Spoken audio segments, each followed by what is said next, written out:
welcome to Meeting Malcolmus, a pavement podcast. Hey, it's JD here, back for another week of standing in the on-deck circle, swinging three bats that are the catalog of seminal indie rock band Pavement, looking to, oh, fuck it, hit a home run? I don't know. Something like that. Hey, so this is like an emergency Meeting Malcolmus. There, I'm so fucking sensitive of how I say his last name now. Cripes all Friday. Jiminy Cricket. So I'm headed to the LA show. This is good news. I'm going to meet Tim from Portland. We're going to have some drinks, hopefully, watch some Pavement music, and then just have our minds blown, you know?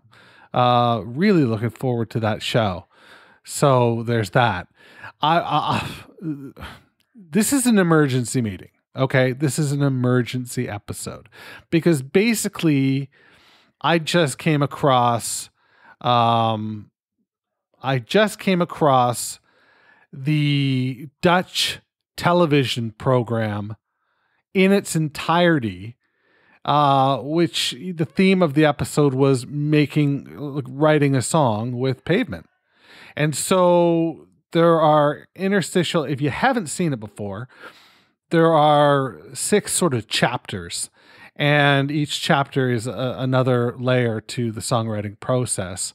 And the blanks are filled in by Mark and Spiral and Steve and like SM. 2 Steves in the band. Jesus Christ. I said Steve. I would have said Westy if it was Westy. So that's how my brain works anyway.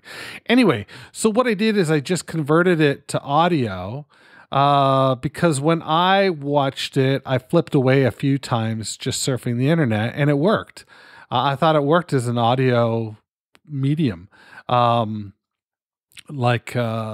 Obviously go to YouTube and track it down to watch, because there's some moments that are really quite great, but you get the gist of it from the episode. And you also finally get to hear the complete version of Preston School of Industry. What I'm going to do for bonus feed subscribers is I am going to isolate the Preston School of Industry song and make it an MP3. So you have just the Preston School of Industry song that you can throw into your music player of choice. I guess most people use Spotify right now, but I still use Apple. You know, I can just take the song and put it in my library and then listen the fuck out of it, just as a song. And, you know, for the $2 a month, it's worth it for that. Otherwise, for you bonus feed subscribers, and there's still, you know, quite a few of you, and I feel bad because I've done no bonus feed content. Things are turning a corner right now. It's a very interesting corner. I don't know how to, you know, expand on it much more than that. Turning an interesting corner, you know? Yeah. So I'll say that. I'm all over the place here. The other thing I want to mention in this episode, so that I'm not doing another episode, because you guys are like, fuck, dude, you ended the show. Stop talking at me. You know, if that's the case, don't subscribe to the bonus feed, because there'll be more.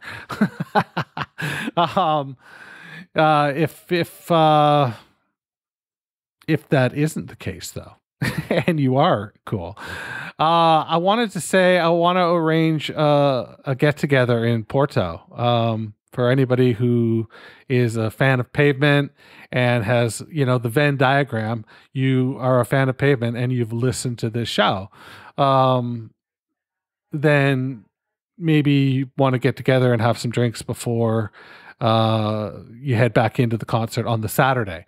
So it would be the Saturday after Pavement plays. So we have something to talk about in case it's all fucking totally awkward and we're all like, I don't know what to say because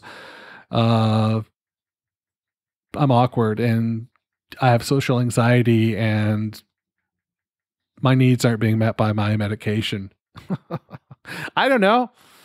Who knows? That's, by the way, that was me that I was talking about there. What else have I got for you? Okay. I wanted to talk about, just on Twitter today, somebody said that I didn't mention how the meeting came to be. And honestly, I got a fucking DM in my Twitter. I got a DM in my Twitter from SM, and he was like, "We should put a bow on your show." He was very gracious. Now, he said in the episode that several people sort of nudged him on Twitter as well. So if you were one of those people that nudged him on Twitter to meet me, well, that's just fucking great of you. That you made that happen. You were the one that made that happen, because I had reached out. Like on Twitter a couple of times, probably like more than a couple of times. Probably it was obnoxious. Probably I'm a total fucking spaz. Anyway, shit. I'm losing my train of thought here as the vapor in my lungs is being distributed throughout my body, and particularly to the brain section. I am enjoying myself. Let's just say that. So yeah, I wanted to talk about how I met him. I wanted to talk about this fucking crazy Dutch TV show that I just watched that is really quite bonkers. If you watch it and listen to it first, because you should listen to the whole episode. If you listen to it, if you watch it rather, turn on the closed caption and just read how fucked the closed captions are. They are, like, at first I thought it was all going to be dubbed in it wouldn't be Dutch. What would it be? Is it Dutch? Yeah, Dutch, I guess. Yeah, that's the language. I don't think Dutch is a language. Is it? Yeah, it is. Okay. There's one country where the language of the country isn't, I don't know. Whoa. Wow. I'm in a black hole, folks. There's an event horizon happening right in front of my face, and it's partially melting off, and that's okay, because, faces are overrated, and so are a lot of other things. Hey, if you're new listening to this, or you haven't done one of those Apple reviews, do that. That would be really cool. That would be really great. I love hearing from you. Send me an email if you don't want to do that. JD@meetingmalcolmus.com. JD@meetingmalcolmus.com. Yeah, I think that's all I got for you. We're going to listen to some Pavement songs. We're going to listen to this whack-ass Dutch TV show, and we're going to get Preston School of Industry, and it's going to go out on the bonus feed as a straight MP3. So there's that. Hope you enjoy it. This is, what's it called? Let me call, it's called, oh man. It's like Lauda Music, Lauda, Loda Musica, a Pavement songwriting course on Meeting Malcolmus, a Pavement podcast. In Loladamusica krijgt u les van Pavement. De manier waarop deze Amerikaanse groep liedjes schrijft, heeft momenteel veel navolging. Daarom welkom in the Pavement School of Songwriting. There it is again. Watch.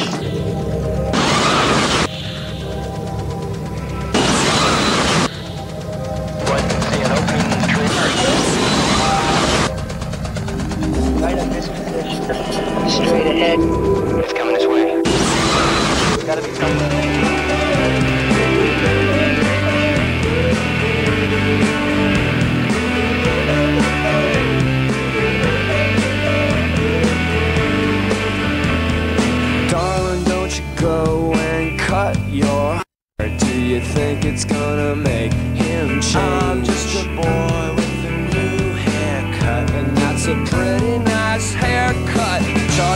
like a puzzle.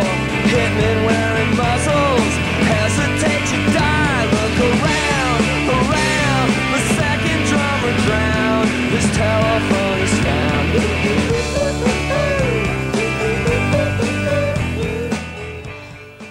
Hello, we're here because Dutch television station has asked us to write a song, show you the process of creating a song, and that's about it.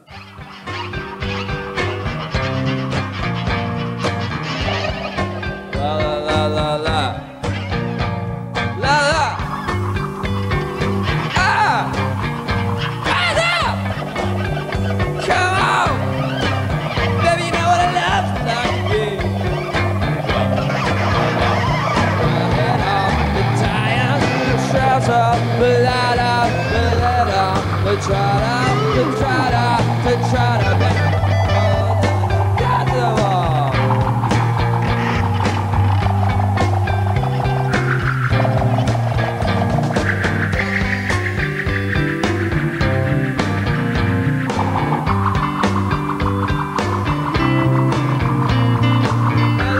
Baby, I want to know.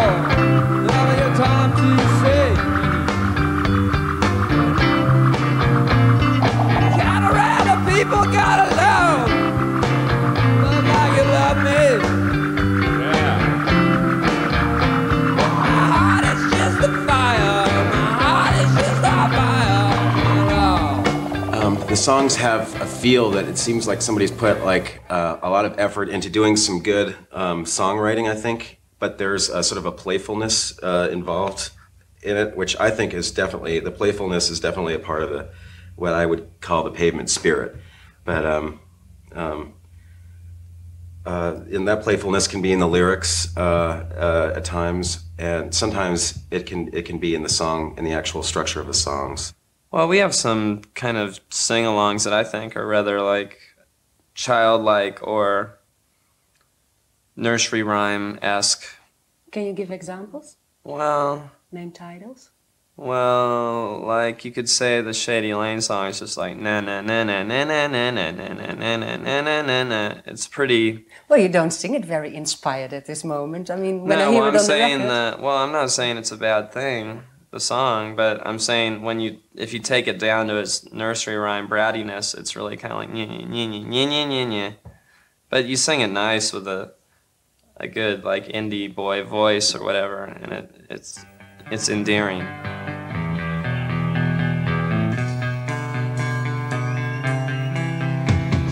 Glance, don't stare, see you being told to recognize your heirs. No, not me, 'cause I'm an island of such great complexity. Stress surrounds the muddy, peaceful center of the town. Tell me off in the hotel lobby, right in front of all the bellboys and the over-friendly concierge. The Shady Lane, everybody wants one.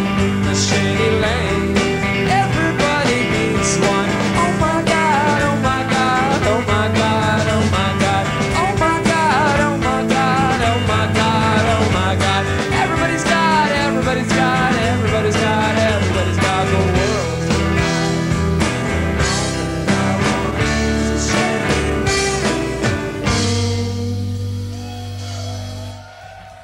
We've got these weird different tunings, you know, like almost like blues tunings that we use, and I think it creates this different sound, this different tone or whatever that makes it...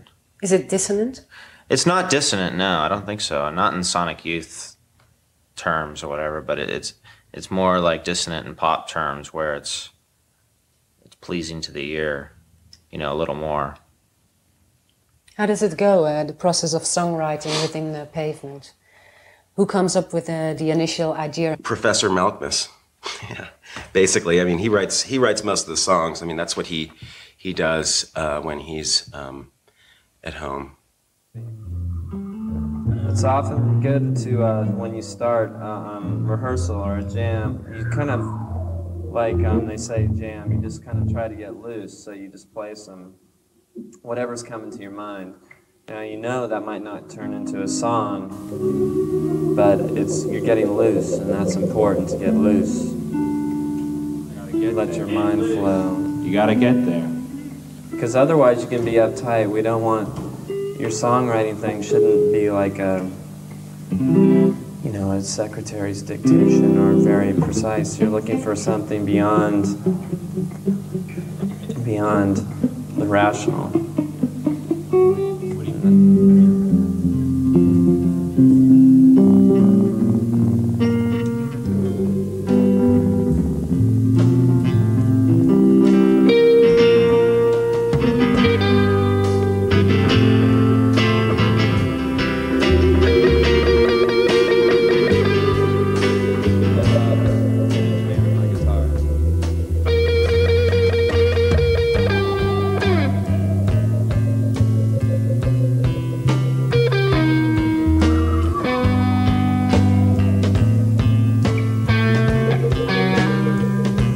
I don't know, that forced looseness is something that, people try for now in the music business. It seems like someone like Sheryl Crow, her first album or something, was like billed as a late night jam session, really loose and fun, but it's really these click track pop songs that's, aching to get on the radio, and every move's calculated. And with us, it's just not that way, really. I guess we do have some strategies that we use, I guess, to keep it that way. There are strategies, which are to record quickly and to not completely plan out your songs or arrangements before you arrive on the site of the recording, or, a few hours before you're going to do the lyrics. And to record a lot of songs that don't get released, or at least have 6 or 7. I think most bands do that, but just make sure you have something to fall back on in that strategy, because needless to say, it could backfire and you've wasted all the studio time. You just weren't feeling good that couple of weeks, or the 12 songs you had in your head didn't come out, you didn't think well enough to make them great songs. So I don't know, what you can say is your natural just freedom of personality and what strategies you've used, I guess.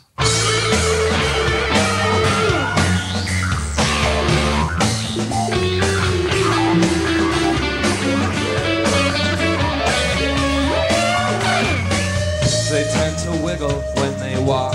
The infrastructure rots, and the owners hate the jocks with their agents and their dates. If the signatures are checked, you'll just have to wait. Well, counting up the instants that we saved. Tired nation so depraved. From the cheap CC of Swave to the camera, it took a giant ramrod to raise the demon settlement. But hi-ho, silver ride, hi-ho, silver ride. Take another ride to see me. Oh, is that too weird? I'm on the stereo, stereo, oh, wow. It's on the give me malaria, hysteria,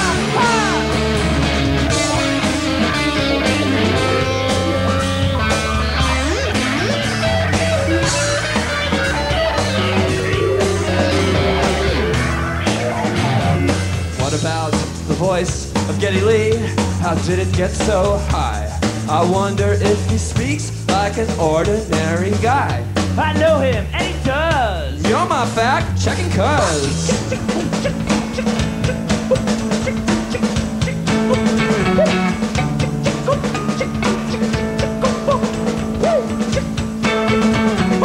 Focus on the quasar and the best. The Kaiser has a sis, and I'm a blank one. List the qualms you have, and if they stick, they will drown you in the creek, in the neck of the woods that was populated by a tiger. inspired nation on the fly. Everybody knows advice that was given up for free. Lots of details to discern, lots of details, but I hope still the rider. Oh, silver ride. Take another ride to see. Oh, listen to me, 'cause I'm on the stereo.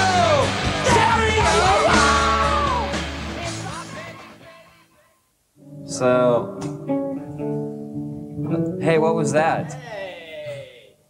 Somebody has. I heard something catchy. Sometimes this happens. Someone in the band brings a riff that's catchy and they drop it. A good thing to do if you're in a band and you have something catchy is just to drop it in, like kind of like you're just doing it for fun, and then people overhear it. And that's kind of what happened right there. If they're listening. That's beautiful. I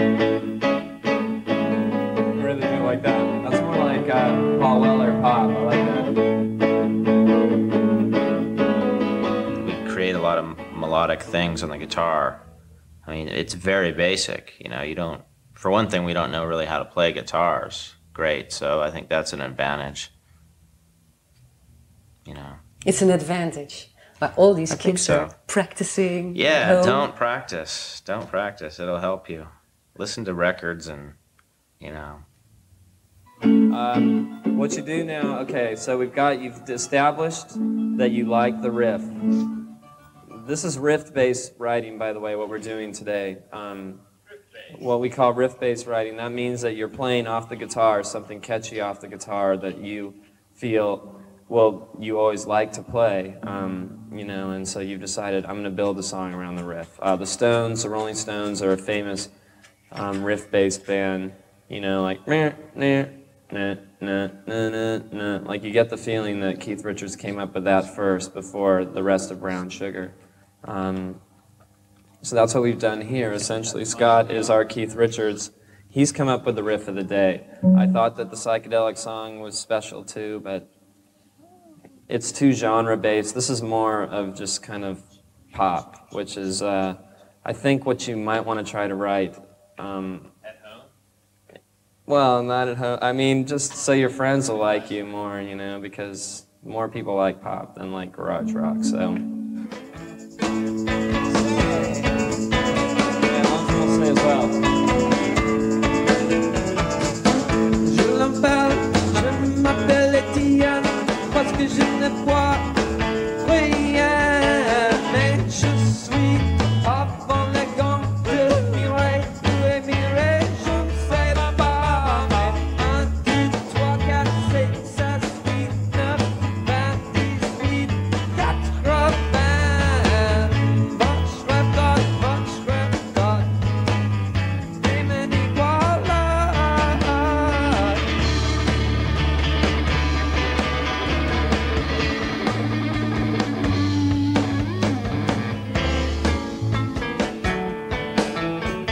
Yeah, you have to be a little more focused. The more people you play to, you have to be a little more, you know, you can't screw around as much. You can't look whatever, you know, you can't be like the Replacements every night, you know, so. What does that mean, be like the Replacements every night? Well, the band The Replacements, you know them? They used to always, they'd play like maybe 4 bars of the song and just like, oh, whatever, you know. And go Then on they to got the next drunk song. and Yeah. fucked everything up. Well, that was kind of like our whole, when we first started, maybe.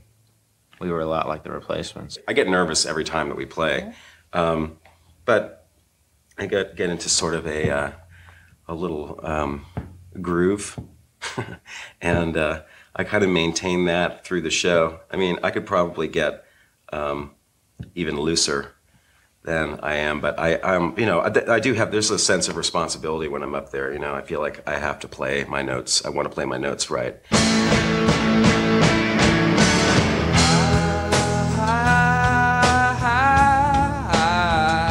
Saw you leaving from a parking lot, yeah. I saw you,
I feel like I can step outside to a certain amount and kind of like think, well, that's the singer of the band, and I just like, I see this other person down there. It's like, of course it's me, but I managed to just like say, oh, that's the singer, you know. Whenever I sing, I think, well, what's a singer supposed to do, not what I'm supposed to do. Does that mean know? you have like, is that an alter ego? Well, no, I'm not sure that's the case, because I mean, it's still you. I mean, you're thinking about that singer. It's just probably how most people imagine themselves when they think about themselves. I mean, just when, you know, you wake up in the morning and say, what kind of person am I? Okay, I'm kind of like this and that, and I'm going to be, you know, what did I do yesterday? I was mean to this person. I'm going to be nice today, you know, and like, I'm not going to say any negative things today. I'm going to be positive or whatever, and you know, I'm a pretty good person or whatever. Well, trying to stay sane. Well, that's kind of, the singing is the same way you think of the singer. Well, what kind of person is he? But I guess it's you too, you know, it's, you kind of create a world for them. And so the lyrics, they just kind of, they come out of just your imagined, what you're imagining is what a cool singer would sing, you know. Yeah, let's just do that. Okay. But you sing it. What's the chorus though? Make up a new melody. My melody's too catchy. Sell the Preston School of Industry. I don't know. Your melody's pretty good. I don't know. Mine's pure pop. Chorus just D.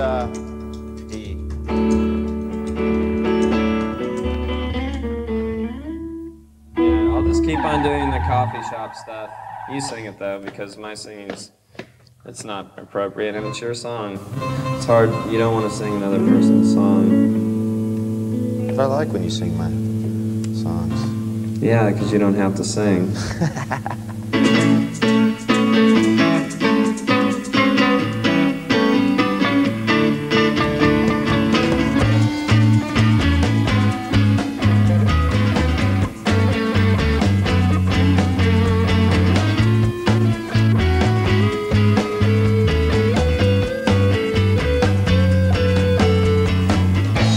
Sell the Preston School Industry has closed its doors now. We're all waiting for the bell to take us away. Just the other day, Preston School Chorus. What's the best part about being in Pavement for you?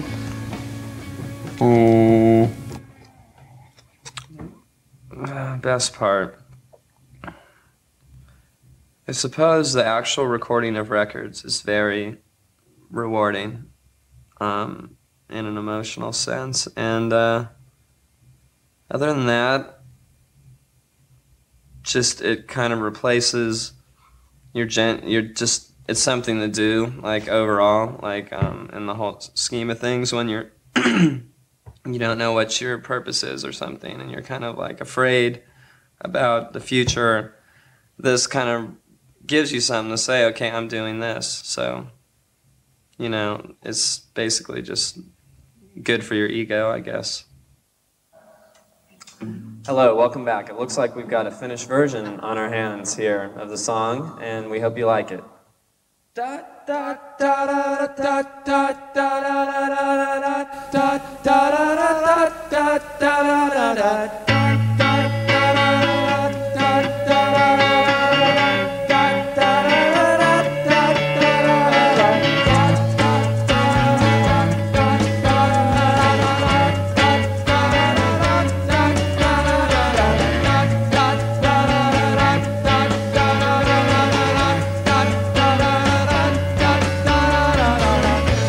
Sale the Preston School of Industry has closed its doors now. We're all waiting for the chance to take our break.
Cool, good job. Good work. That's Way to officially go. a song.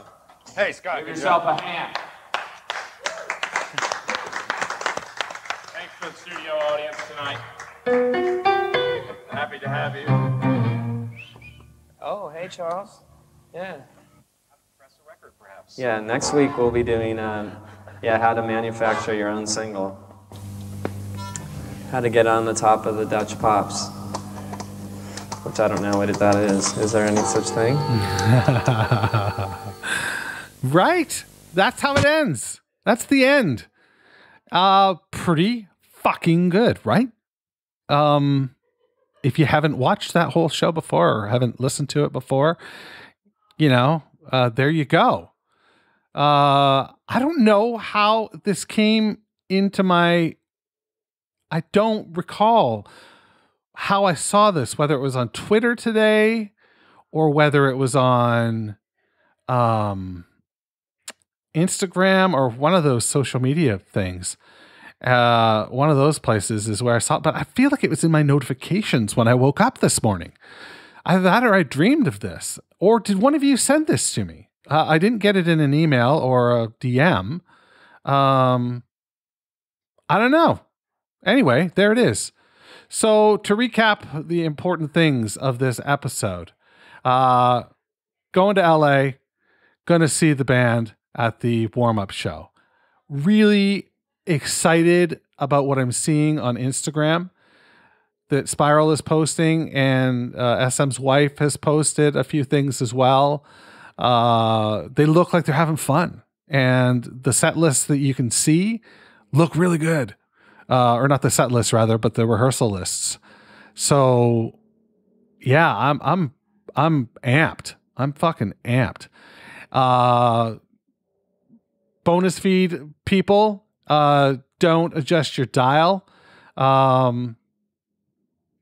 Content is forthcoming, including today. There will be a version of Preston School of Industry just for you. And what else? Porto, do we want to do a meetup? That would be lovely. Send me an email, jd@meetingmalcolmist.com. That's what I got for you this week. I hope it's okay that I popped by and said hello. But now it's time to say goodbye. And so, as I always do, I wish you well. I hope that you're taking good care of yourself and your families and friends are grinning ear to ear with every gesture you make, especially when you wash your goddamn hands. Talk to you next time. Peace out.